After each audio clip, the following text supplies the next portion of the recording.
Assalamualaikum warahmatullahi wabarakatuh. Perkenalkan, nama saya Wandi Danuarta, Prodi Ekonomi Syariah semester 1. Saya akan menjelaskan materi tentang evolusi teori manajemen untuk memenuhi tugas akhir dari pengantar manajemen Islam. Baik, langsung saja ke materi evolusi teori manajemen. Terbagi menjadi beberapa bagian. Yang pertama, teori manajemen klasik. Teori ini berfungsi pada cara meningkatkan efisiensi dan produktivitas dalam organisasi. Pendekatan ini berorientasi pada struktur, proses kerja, dan aturan formal. Adapun teori ini terbagi menjadi 3 bagian. Yang pertama, manajemen ilmiah, yaitu pendekatan sistematis yang bertujuan mengoptimalkan cara kerja dengan menggunakan metode ilmiah. Yang kedua, teori administrasi, yaitu fokus pada bagaimana organisasi harus dikelola secara efektif melalui pembagian kerja, otoritas, dan koordinasi. Dan yang ketiga, birokrasi, yaitu sistem organisasi formal yang mengutamakan aturan, hierarki, dan prosedur untuk memastikan efisiensi dan keadilan. Adapun yang selanjutnya, yang kedua, teori perilaku adalah teori ini berfokus pada peran manusia dalam organisasi, terutama faktor psikologis dan sosial yang memengaruhi produktivitas kerja. Teori ini menganggap bahwa pemahaman tentang kebutuhan, motivasi, dan hubungan antar individu sangat penting untuk manajemen yang efektif. Contoh eksperimen Hawthorne oleh Elton Mayo menunjukkan bahwa perhatian kepada karyawan meningkatkan produktivitas. Adapun poin yang ketiga, teori kuantitatif.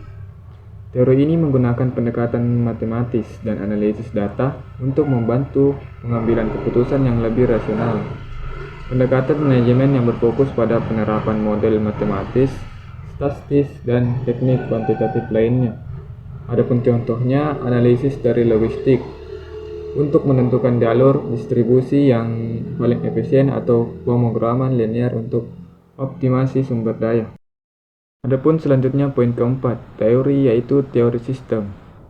Teori ini memandang organisasi sebagai sistem yang saling terhubung dan saling memengaruhi. Organisasi adalah kumpulan elemen yang bekerja sama sebagai satu kesatuan untuk mencapai tujuan tertentu. Adapun contoh yaitu input berupa sumber daya seperti tenaga kerja dan bahan baku diproses menjadi output produk atau layanan dengan umpan balik untuk perbaikan berkelanjutan. Adapun poin yang kelima yaitu teori kontingensi, yaitu pendekatan ini menyatakan bahwa manajemen tidak bisa menggunakan satu metode yang sama untuk semua situasi.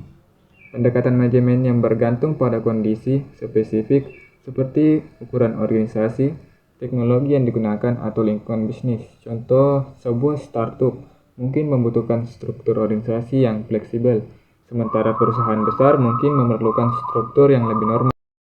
Poin yang keenam yaitu pendekatan manajemen modern, yang dimana pendekatan ini muncul dengan mempertimbangkan perubahan teknologi, globalisasi, dan kebutuhan inovasi. Pendekatan ini dibagi menjadi 3 bagian. Yang pertama, teori sumber daya manusia atau teori SDM adalah menekankan pentingnya manusia sebagai aset utama organisasi. Fokusnya adalah pengembangan keterampilan pada motivasi karyawan. Yang kedua, teori manajemen berbasis pengetahuan adalah pendekatan yang memandang pengetahuan sebagai sumber daya yang strategis utama organisasi. Yang ketiga, teori manajemen berbasis teknologi adalah menggunakan teknologi digital untuk mendukung operasi dan pengambilan keputusan dalam organisasi.